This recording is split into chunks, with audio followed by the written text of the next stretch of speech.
Hello, my virtual friends. My name is Catherine, also known as Miss Blue, and welcome to Fare Thee Well. This is a short visual novel wherein we accompany a guy who's been cursed with eternal youth, walking into a bar and sees a woman singing. That's all I noticed, so let's get right into it. Start game.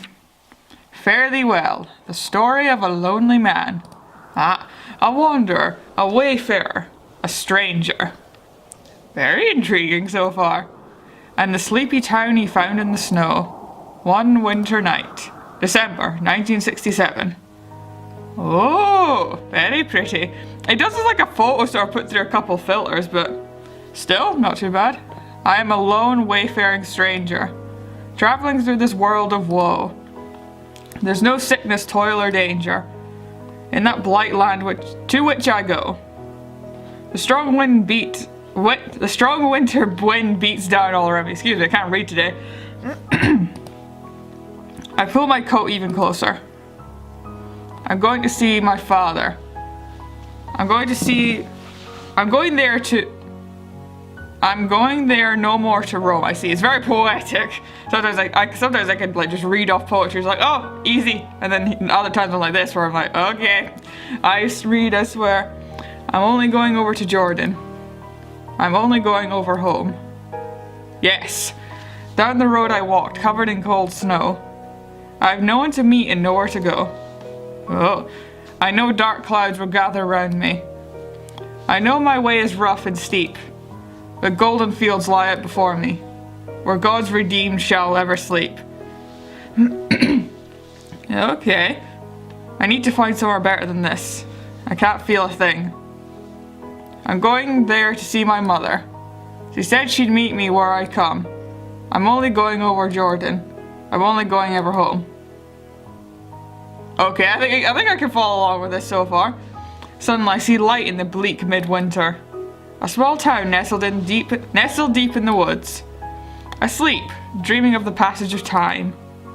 All except for one single brick building, its windows glowing with light, beacons for the lost. I don't see it. Well, you're seeing it. You're the character here, no me. I see it's a bar.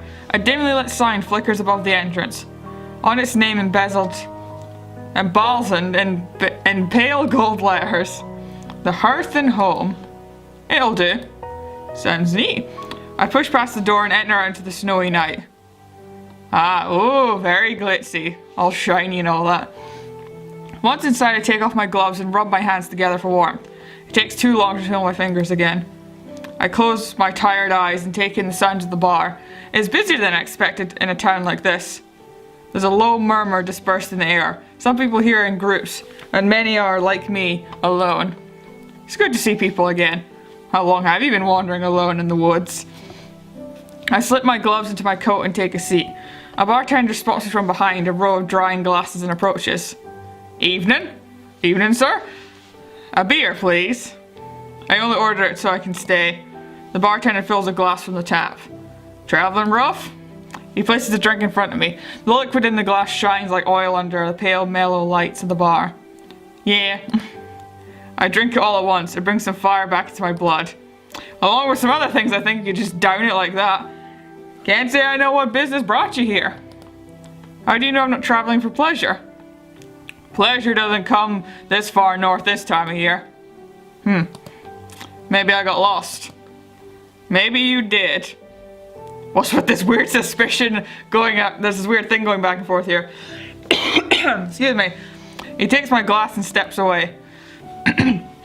I take a glance at the window while he's gone. The night is black and thick with snow. I should stay a while longer. It won't let up soon. Cedar, Maine, population, a little over 2,000. I was able to make it to the sign off the highway exit before the storm got too bad. Originally, I meant to make it all the way outside, or to the other side.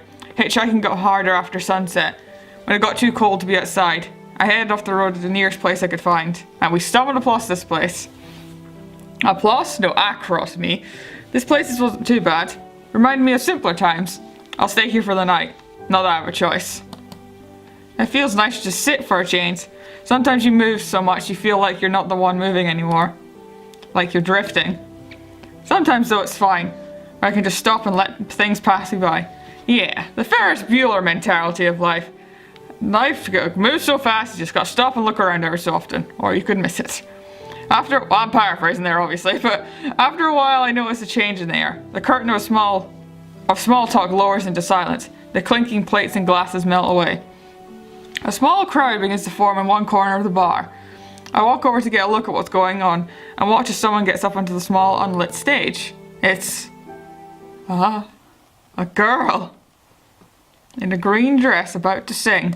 Oh, she's pretty. Oh, she's the one from the front title screen. The girl gazes with her deep brown eyes at the expectant faces all around her. I have a feeling that we're not going to be able to see like my face in this whole thing. It's going to be just her and everybody else in it. But yes, a hush falls over the crowd as she leans further into the microphone. Her face betrays not a single emotion but pure wonder. She's like somewhere else, remembering better times, preparing to sing herself in a world that stood still to hang off her every word. She begins softly, her voice barely above a whisper. She looks horrified of it. By yon bonny branks, and by yon bonny braes, where the sun shines bright on Loch Lomond. I know this song. So do I. Where me and my one true love. Oh, sorry, that's her, sorry. On the bonny banks of Loch Lomond. Of course I know this song. I thought this was set in America. Never mind. The small birds, they sing as the wildflowers spring, and in the sunshine the waters are sleeping, where the broken-hearted can know no second spring again.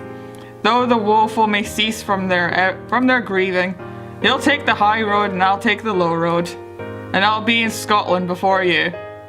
But me and my true love will never meet again, on the bonny banks of Loch Lomond. After a rendition of Loch Lomond, the girl continues to perform, singing various other folk songs. The audience continues to be memorized by every movement of her parted lips. The bar is eerily silent, and not a single person dares to move. They did say they were in Maine, right? That is a, northern town in America, or northern state, in fact, in America. It gets very cold there. It's all snow half the time. Her voice is magical, and the most beautiful I've ever heard in my life. I suppose, of course, songs can transfer over, but yeah. I've never been this absorbed in song before. The voice of the girl in the green dress grows and grows and grows, only to fill the air with a complete emotion, feeling seething with energy. Like her voice is an endless flowing spring, and to listen to it is a drink, and drink, and drink again. I've never felt this way before. I doubt I will again. Oh. And she stops, and looks very unhappy about it. When she finally finishes her set, the girl in the green dress takes a fateful step back from the microphone. Her skin beads with sweat, her chest heaves up and down to the rhythmic beat of her exhausted heart. Her posture is tired, but proud. Her breath short, but steady. Her eyes somber, but bright, vibrant with fire. And as I watch her, in the precious little moment of silence, it seems all time stops. The sheer intensity of this moment breaks me over like a cold ocean wave. The sadness I feel at its impertinence, its immediate beginning and end, pulls me under. Oh. He really likes this girl. That's what we can immediately take from this as the uneducated answer. He really likes the girl. I am washed in fascination at that moment. The passage of time resumes. It flows unhindered, ignorant that so much change has just taken place in any inner self, in that brief window of frozen time. That change in my heart is just set forth emotion, a long, long story. One that will not end for a very long time. A story about meeting people and saying goodbye to people. A story about arrivals and departures. A story about time. I sit alone for a while, taking this all in. Whoa. Is it at that moment we just became immortal? Because you couldn't really tell that he was. Because I just told you and I read it on the game page, but... Oh no, this is good so far. I'm really enjoying it. It's so poetic and quite beautiful, actually. After I regain my senses, I shake myself off and turn myself to the seat of the bar. I see someone's cleared my glass from the counter. The bartender spots me at the corner of his eye and comes over. Another? I might be staying here longer than I thought. Just one. The man fulfills my request, pouring another glass full of the amber drink and placing it down before me. He takes a good look around the bar as he wipes some washed plates. The sink isn't too far from my seat, and he can talk to me while he works. Busy night tonight? Busier than usual? Much? So even as I forgot what voice I gave him, just midway through it. So even this counts much busier than usual. This must be even smaller town than I thought. The girl helps? The bartender nods acknowledgingly. Oh, the girl helps. Is she a real singer? I suppose she's as real a singer as any real one. But no, she's not a professional. We could never afford somebody like that. Then what is she? She's young, about your age. About my age. One of those student types. Excuse me. A student. All the way out here. The bartender doesn't seem to take offense to my jab at his hometown. Yee. Don't know. She's been in town about a month now. Stays in the motel across the bridge. Usually we don't have music, but she's willing to work for cheap. She's good. She's affordable. Lovely. Glad he takes such pride in the talent he hires. I take a sip of my beer. From the bartender's description, the girl in the green's dress seems interesting. I'd like to talk to her if I can. Go then. You let people talk to her after sets? He seems incredibly unsurprised. No, but you seem like a nice enough guy, so go ahead. I'll warn you though, no one's lasted long in a conversation with her. Oh god, is she like a bitch or something? I don't know. Well, she's Scottish, she knows exactly what she wants in her life. I take a bigger sip and cock my head. Why is that? She's an ice queen. She's polite enough, but just don't say very much. Doesn't want to open up to anyone but anything. That kind of girl. Ah, yeah. Know a few of those. What, a bar singer who's too shy to talk to people? In the flesh. All the other thoughts that crossed my mind while she was on stage. I didn't want to imagine her to be shy. It must take a lot of courage to get up there and sing. So she's brave on the outside, but what's on the inside? What makes her so shy? We must investigate further, that's why. There must be something hidden in all this. I'm far too interested to turn back now. I finished off my drink to the last drop. I think I'll take my chances. You tread a dangerous path. Jeez, what's going on? Is she like a psychopath or something? Honestly. Then he nodded at something behind me. There she is now. Go ahead before she leaves. I take out some money and tuck it under the glass as payment and stand up for my seat. Your sacrifice will remember through all the northern Maine. Okay, what is with this guy? Either he's just being theatrical or there's actually something going on with her that we don't know about just yet. Something horrifying. Out of the darkness in the crowd, I spot the girl in the green dress making her way towards the door. She's tugging the sides of her coat tight around her, like she's trying to make herself look as small as she can. Uh-huh. I'm gonna guess it's that kind of situation where she's very small and shy when she's just normally, but then when she gets into her passion, she opens up like a beautiful blossoming flower, and then it's all good. I imagine that's the scenario we're working with here, but we shall see. It obviously could be different. I wave for her where she can leave. She sees me and stares at me blankly while I approach her. She seems surprised. That's her. That's the girl. She's taller than the barman, that's for sure. Gosh, she's beautiful. I can't take my eyes off her. She's absolutely breathtaking. But she's not saying a word. We haven't talked to her yet. You're not going to want to leave for a while. There's a big snowstorm raging outside.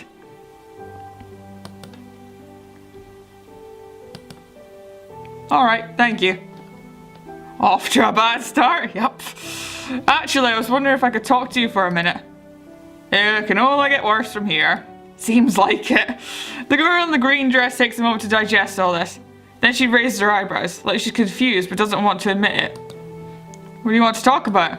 That's an angry looking face right there. Well, about things.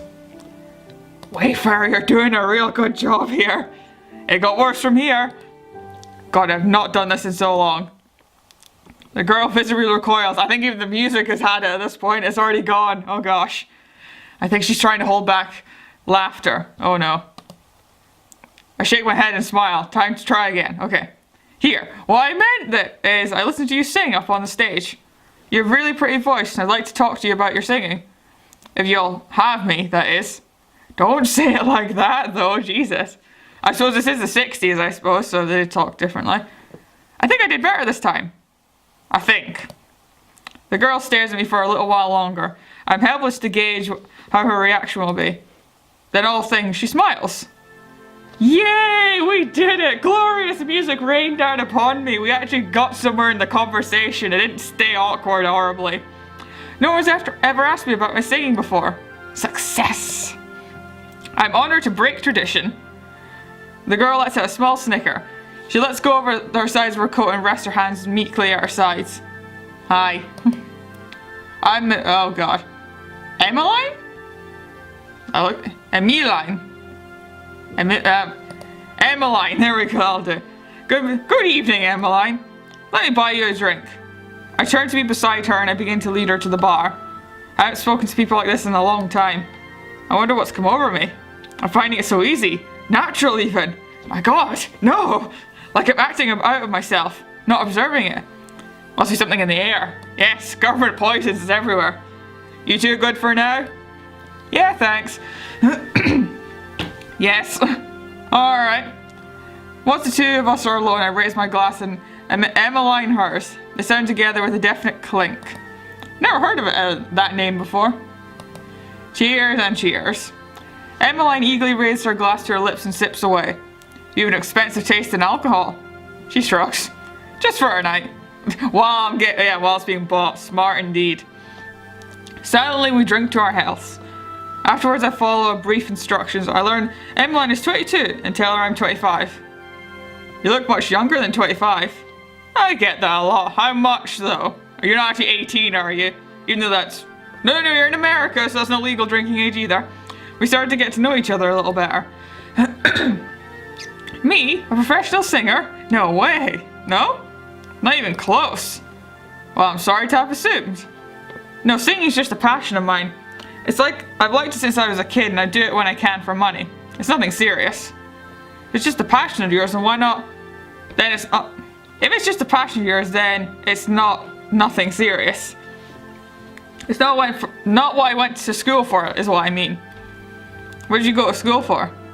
I've studied to become a nurse. I wasn't interested in it or anything, but it was safe. There's still lots of people out there who don't like to see an educated woman. Ah, oh yes. This seems personal. I hope I'm not prying. And you graduated? No.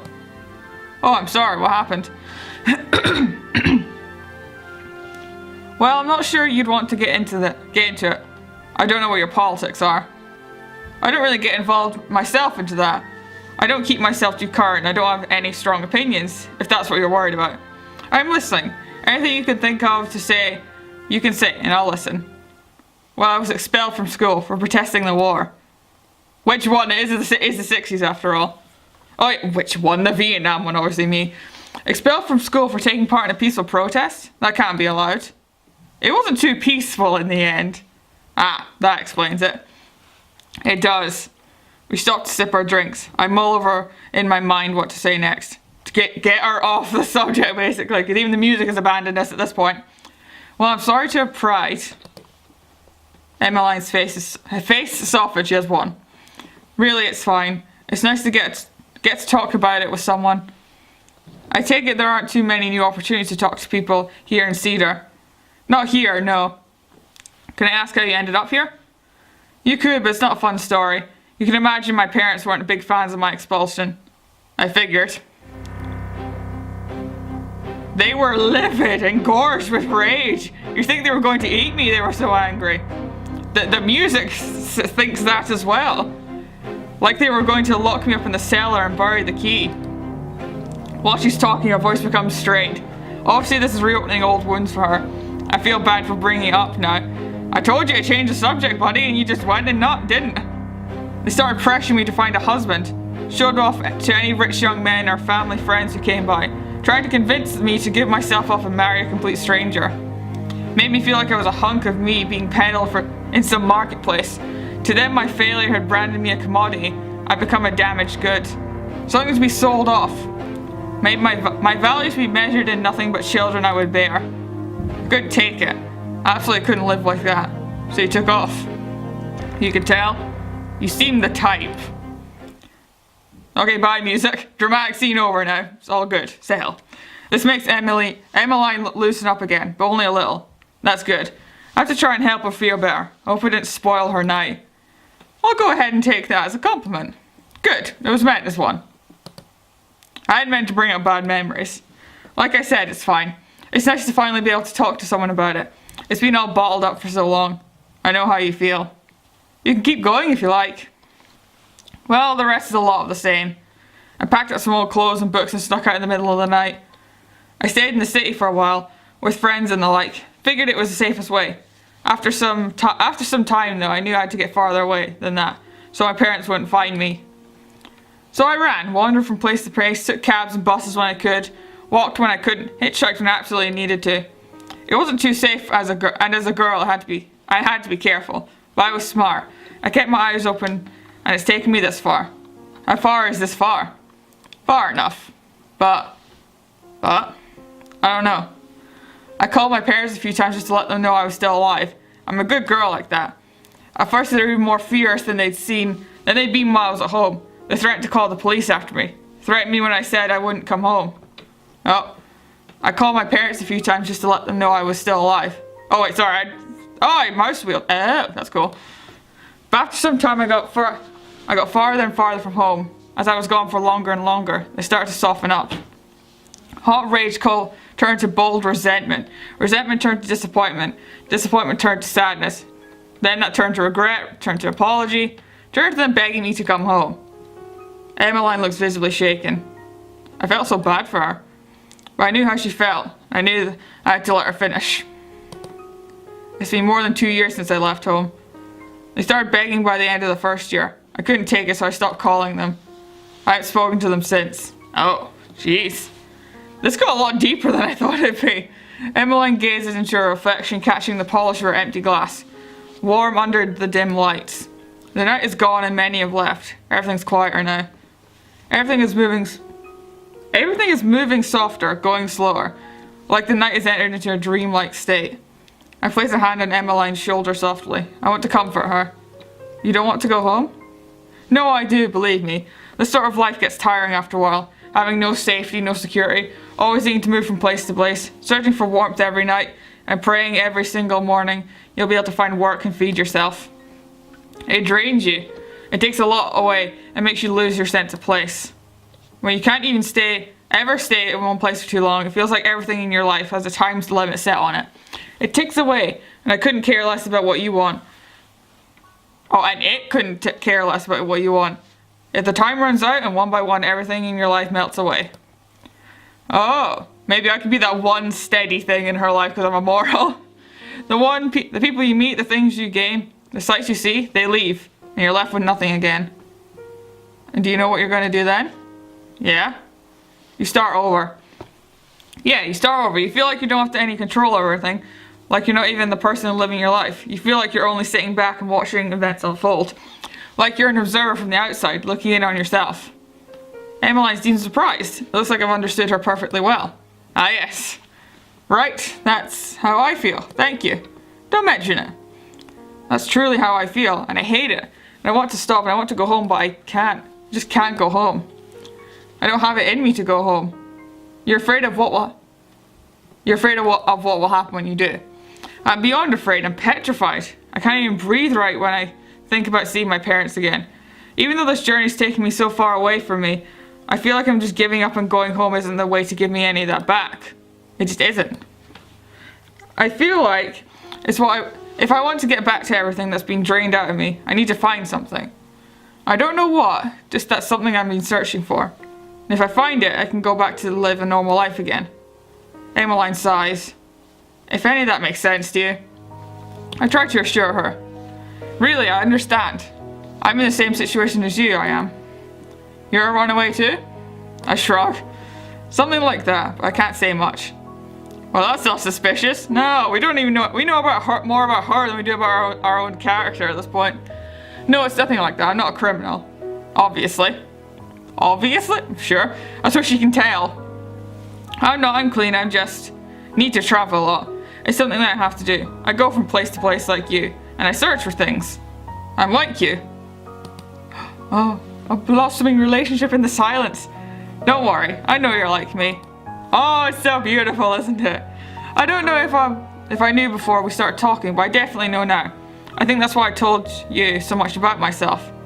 I've never spoken much about myself before. Not to anyone.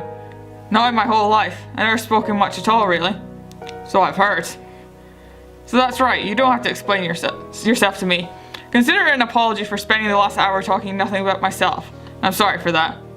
I dismiss her with a wave, but sure, no, it's fine. I don't think I've ever talked to anyone like this either. I'm glad I could help you finally open up about these things. Emmeline beams. Aw. And all thanks to the fact you liked my singing so much you need to tell me, huh? I laughed. Well, I did say you have a beautiful voice. Aw. We talk on and on, long into the night. We tell stories, learn about each other, come to understand everything that there is to understand. Still, I don't tell her my secret. But the conversation brims with life anyway. I've not spoken like this to someone in a long time. I've not felt this way about someone in a long time. But will you go for her as well? Or will you leave it? The night is long and full of joy. We keep each other's company, talking till we're the only ones left in the bar. Under the cover of the winter storm, under the dim bar lights, under the drowsy spell of insomnia, we talk and talk and talk, until we can talk no more. Holy hell, you two have been sitting there talking this whole night long. Your bar's closing now, you're gonna have to get out. Oh, I'm sorry, sir, we weren't a bother. Hope you're fine. You're a fine young lady, but you should have this young man escort you home. You've had a long night. Well, I'm not drunk. I can speak perfectly fine, see? Yes, it's unnerving considering how much you've had to drink. Oh, she can hold her liquor then, it seems. The bartender turns to me and gives me a wise, slow nod. I'll get her home safe. Right then. The snow has finally stopped, leaving behind a sleepy town draped in white. The snow is thick, cold, soft like the stuff of dreams. It feels like the ground itself is sleeping, drifting in time and space, frozen in the winter silence. Dormant like the slumbering beast waiting to awaken in the snow melt, its heart stilled by the seething cold. Like Emmeline and I are the only two waking people on the face of the entire earth. Emmeline grins at me smugly. My knight in shining armor, are you going to escort me home, protect me from all the evil monsters? I refuse to play her game. Yes, I swear to always safeguard you from the evils that plague the town of Cedar, Maine. Sub-zero temperatures and poorly paved roads. They really are poorly paved. Yes, I've noticed. Your motel's across the bridge, right? My castle is, yes. Right then, let's go on ahead. I have a feeling we're drifting towards the end here. And so we're off. Together we strolled into the building, huddling close to each other for warmth. Thankfully the walk wasn't too long. We talk all the way to Emmeline's motel, despite having done nothing but that for 4 hours already at the bar. By the way, Emmeline. Yeah, what is it? I was wondering if you knew what the meaning of that song you sang tonight was. The first one, that is. What, Loch Lomond? That's the one. It's Scottish. That's all I know. Yep. My mother taught it to me. She said, just like her mother taught it to her. She taught me all the folk music I know, really. I was never as big into heritage as she was. But to answer your question, I guess I don't know what it's about. I just sing the words. A folk singer doesn't know what their song's about? Heresy! Horrible. I like the songs, I love how they sound. I just don't know the traditional meaning behind each and every one of them. I suppose that's fair. Well, Loch Lomond, right? Isn't that about two people travelling down to different roads? At surface value, yes, but here, you see in Scottish tradition it is believed that when a Scot dies while abroad, their soul will walk the earth to return to the mother country, that the deceased may rest in their homeland. The road that these wandering spirits return to Scotland is called a low road, as mentioned in the song. The regular corporal roads that living people like you and I use are the high roads. The high road belongs to the living and the low road to the dead. That is the belief what the song centers around. It's a bit depressing, don't you think? Quite the contrary. And think about what the lyrics are saying. You sing from the perspective of a Scot who has died while travelling in a foreign land. You lament that. Although the passions of time has taken your friends and your lover away from you, you'll finally be able to end your journey and return to your home, where you'll finally rest in peace. Oh, I don't know, that's still very depressing to me.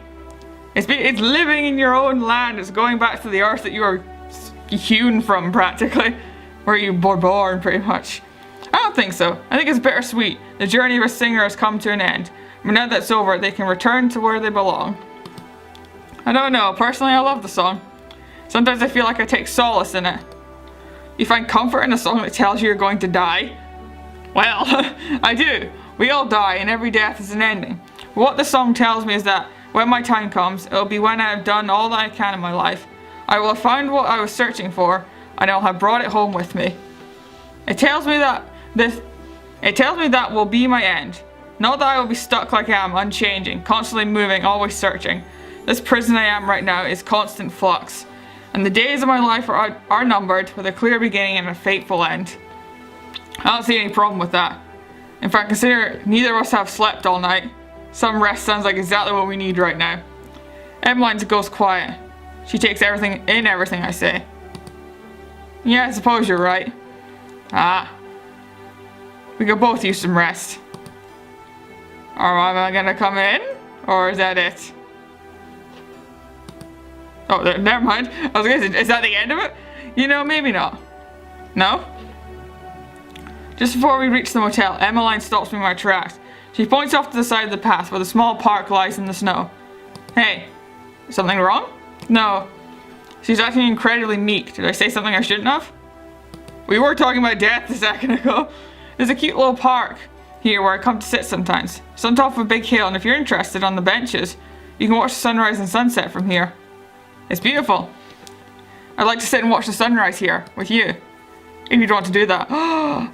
She wants to watch the sunrise with me? It's late, we should really get to your room. What are you doing? Emmeline points to the sky. It looks like the sun is about to rise. Violet and pink hues starting to show in the sky, showing in faint ripples between the clouds. So you might as well just stay outside the whole night. She laughs softly. It looks like we just did anyway. She's right, I'd completely gone unnoticed, but we really have spent a whole night together. A new day is about to dawn. I had forgotten how quickly time could pass when you're with a certain kind of person. When you're with someone like Emmeline. Oh, it's so beautiful. You're right, it looks like we stayed up the whole night together. I chuckle. We are horribly irresponsible. Just a little bit. We find a bench overlooking the hillside. I wipe the snow off with the sleeve of my coat. We sit down close to each other for warmth. Emmeline pulls herself closer to me, tugging at my arm. She leans her head on my shoulder and shuts her eyes. You don't mind, do you?